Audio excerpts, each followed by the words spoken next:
Welcome to crack mission. Good morning, सुप्रभात, जय हिंद, जय जवान, जय किसान, जय विज्ञान। फ्रेंड्स, आज 28 सितंबर 2021 है और 28 सितंबर 2021 के करेंट अफेयर्स के जितने भी महत्वपूर्ण प्रश्न हो सकते हैं उसको लेकर मैं आपके बीच उपस्थित हूँ। फ्रेंड्स, मेरा आपसे एक रिक्वेस्ट है कि आप मेरे इस चैनल को सब्सक्राइब कीजिए, मेरे इस वीडियो को लाइक कीजिए, अपने दोस्तों के साथ शेयर कीजिए। तो आइए, आज का पहला सवाल, हाल ही में किस राज्य ने धार्मिक संरचना विधेयक 2021 पारित किया है? धार्मिक संरचना यानी संरक्षण विधेयक 2021 पारित किया है। तो ये पारित किया है कर्नाटक ने। इसका आंसर हो गया कर्नाटक। देखिए, ये जो है विधेयक के अनुसार, इस विधेयक के अनुसार एक धार्मिक संरचना को जैसे कि मंदिर, चर्च, मस्जिद, गुरुद्वारा, बुद्ध विहार, मजार आदि के रूप में परिभाषित किया गया है, जो कानून के अधिकार के बिना सार्वजनिक स्थान पर बनाया गया है। देखिए, ये जितने भी हैं, चाहे वह मंदिर है, चर्च है, मस्जिद है, गुरुद्वारा है और मजार है, बिना कानूनन जहाँ देखते हैं कि कोई सरकारी ज़मीन है वहाँ बना दिया गया है, तो उस अधिकार उसी के संबंधित यह कानून बनाया गया है। ये धार्मिक संरचना संरक्षण विधेयक 2021। नेक्स्ट, 400 डेज किसके द्वारा लिखी गई पुस्तक है? तो ये है चेतन भगत। चेतन भगत इसका आंसर है। चेतन भगत के द्वारा लिखी गई ये पुस्तक है। नेक्स्ट, हाल में ही वाल्टर स्कॉट का निधन हो गया। उनका संबंध किस क्षेत्र से था? तो ये उद्योगपति थे और अमेरिकी निर्माण कंपनी किविट सन्स इंक, एक निर्माण कंपनी है अमेरिका में, किविट सन्स इंक के ये पूर्व शीर्ष कार्यकारी एवं अरबपति थे। ये उसके कार्यकारी अध्यक्ष भी थे और अब ये अरबपति उद्योगपति थे अमेरिका के। तो इनका हाल फिलहाल में निधन हो गया। ये किविट सन्स इंक कंपनी से जुड़े हुए थे। नेक्स्ट, हाल ही में हैवीवेट मुक्केबाज के चैंपियन कौन बन गए हैं? हैवीवेट मुक्केबाजी का चैंपियन कौन बन गया है? तो ये बन गए हैं उशेक अलेक्जेंडर। इसका आंसर हो गया उशेक अलेक्जेंडर। ये यूक्रेन के खिलाड़ी हैं और इन्होंने मौजूदा चैंपियन एंथोनी जोशुआ को हराया। जो भी मौजूदा चैंपियन थे एंथोनी जोशुआ को इन्होंने हराया है। और इसके पहले देखिए, अमेरिका के होलीफील्ड और ब्रिटेन के डेविड हाई भी चैंपियन खिलाड़ी रह चुके हैं हैवीवेट मुक्केबाजी के। नेक्स्ट, भारतीय खिलाड़ी ज्योति सुरेखा को विश्व तीरंदाजी का कौन पदक मिला है? तो ये मिला है रजत पदक। देखिए, ये जो प्रतियोगिता है, यह प्रतियोगिता यांगटन एक शहर है अमेरिका में, वहाँ हो रहा है और वहीं पर हमारे जो ज्योति सुरेखा जी हैं, इनको विश्व तीरंदाजी में ये रजत पदक मिला है। नेक्स्ट, हाल ही में कचड़े से कंचन बनाने वाली केंद्र सरकार की महत्वाकांक्षी वाहन कवार नीति के तहत कितनी बार जांच में फेल होने पर कार सीधे कवार में जाएगी?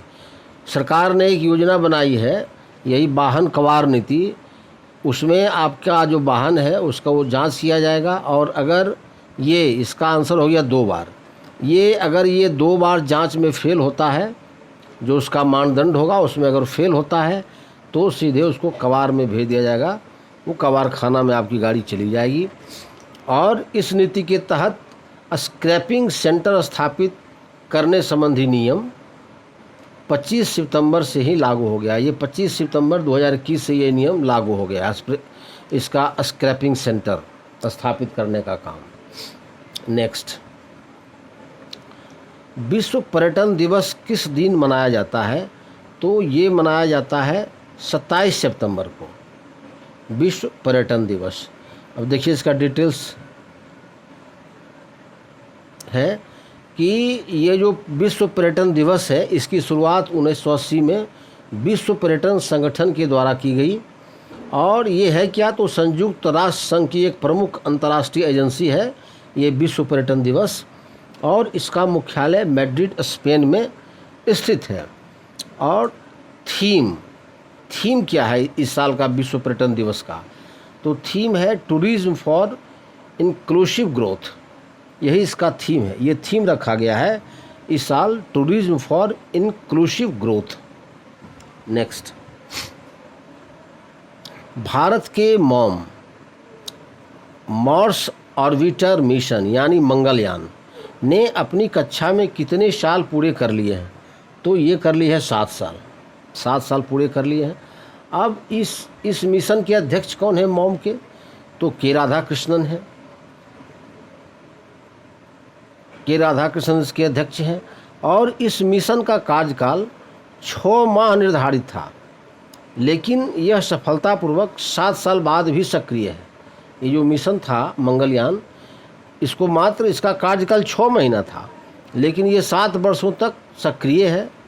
और हमारे वैज्ञानिकों का अनुमान है कि ये 1 साल और सक्रिय रहेगा। और इसे 5 नवंबर 2013 को PSLV से लॉन्च किया गया था। 5 नवंबर 2013 को PSLV से लॉन्च किया गया था। अब आइए नेक्स्ट, हाल ही में यूरोप के किस देश ने ऐसी संसद का चुनाव किया जहां महिलाएं बहुमत में हैं, तो ये है आइसलैंड। अब देखिए, आइसलैंड की संसद को अलथिंग कहा जाता है, इसको अलथिंग कहा जाता है। इसके संसद का नाम, जैसे मेरे यहाँ पार्लियामेंट है तो वहाँ अलथिंग नाम है इसका। अब देखिए डिटेल्स नीचे लिखे हैं, हम डिटेल्स देख लीजिए। ये यूरोप महाद्वीप का जो देश है उसमें स्वीडन में महिलाओं का प्रतिनिधित्व 47% है, फिनलैंड में 46% है महिलाओं का प्रतिनिधित्व है। और विश्व में सबसे अधिक अफ्रीकी देश रवांडा, अगर महिलाओं का सबसे अधिक प्रतिनिधित्व है संसद में तो वह अफ्रीकी देश रवांडा है। वहाँ 61% महिलाएं संसद में प्रतिनिधित्व करती हैं। और ये जो आइसलैंड है, ये आइसलैंड में 63 सीटों में से 30 सीटें महिलाओं ने जीती हैं, यानी 47.62% सीट महिलाओं ने जीत ली है। इसलिए यहाँ महिलाओं का बहुमत हो गया है, 63 में 30 सीट महिलाओं ने जीत ली है। नेक्स्ट, अब देखिए, हाल ही में अंत्योदय दिवस पर कौन सा अवार्ड दिया गया है, तो ये दिया गया है हुनरवाज अवार्ड। ये हुनरवाज अवार्ड दिया गया है। और ये अंत्योदय दिवस पंडित दीनदयाल उपाध्याय की जयंती का प्रतीक है, उसी दिन ये मनाया जाता है। और ये उनकी जयंती की 105वीं जयंती मनाई जा रही है इस बार, पंडित दीनदयाल उपाध्याय की। और देखिए, अब है कि अंत्योदय का मतलब क्या हुआ, अंत्योदय का मतलब हुआ अंतिम व्यक्ति का उदय, अंतिम व्यक्ति का उदय लक्ष्य है अंत्योदय का। और इस अवसर पर ये जो इनकी 105वीं जयंती मनाई गई अंत्योदय दिवस पर, इस दिवस पर क्या हुआ कि 15 राज्यों के 75 दिव्यांग जनों को, 15 राज्य से 75 जो दिव्यांग जन आए थे उसको हुनरवाज अवार्ड प्रदान किया गया। आइए नेक्स्ट, हाल ही में सरकार ने GST की दरों के युक्तिकरण के लिए एक मंत्रियों के समूह का गठन किया है। इसके अध्यक्ष कौन हैं, तो इसके अध्यक्ष हैं वासवराज एस बोम्मई, ये कर्नाटक के मुख्यमंत्री हैं। और ये जो समूह है ये 7 सदस्यीय समूह है, इसमें 7 लोग हैं और उसके अध्यक्ष कर्नाटक के मुख्यमंत्री SR बोम्मई हैं। अब देखिए, अभी जो GST का स्लैब है वो 5 स्लैब है, 0%, 5%, 12%, 18% और 28%।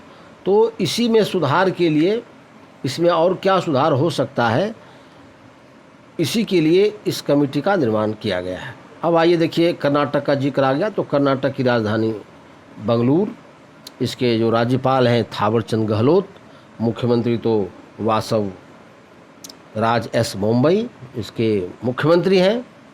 यहाँ कुछ योजनाएं जनहित में चलाई जा रही हैं, जिससे अरुंधति और मैत्री योजना, आर्थिक स्पंदन योजना, नेकर सम्मान योजना। अब अरुंधति और मैत्री योजना, इसके तहत ब्राह्मण परिवार के दुल्हनों को वित्तीय सहायता प्रदान की जाती है अरुंधति और मैत्री योजना के तहत। और आर्थिक स्पंदन योजना के तहत कोविड-19 और बाढ़ के समय लोगों की मदद करने के लिए ऋण का वितरण किया जाता है। ऋण हेतु ये योजना चलाई गई है। और नेकर सम्मान योजना, राज्य के बुनकरों को वित्तीय सहायता प्रदान की जाती है नेकर सम्मान योजना के तहत। तो ये करेंट अफेयर्स के महत्वपूर्ण प्रश्न जिसका डिस्कशन मैंने आपके साथ किया। फ्रेंड्स, अगर ये मेरा वीडियो आपको अच्छा लगे तो इसको लाइक कीजिए, कमेंट ज़रूर कीजिए, चाहे लाइक लगे या डिसलाइक लगे, जो लगे आपको, लेकिन कमेंट ज़रूर कीजिए। मेरे इस चैनल को सब्सक्राइब कीजिए और बगल में जो बेल आइकन है उसको दबाइए, ताकि मैं करंट अफेयर से संबंधित जो भी वीडियो अपने चैनल पर अपलोड करूँगा उसका नोटिफिकेशन आपको आसानी से मिल जाएगा। तो thanks for watching my video.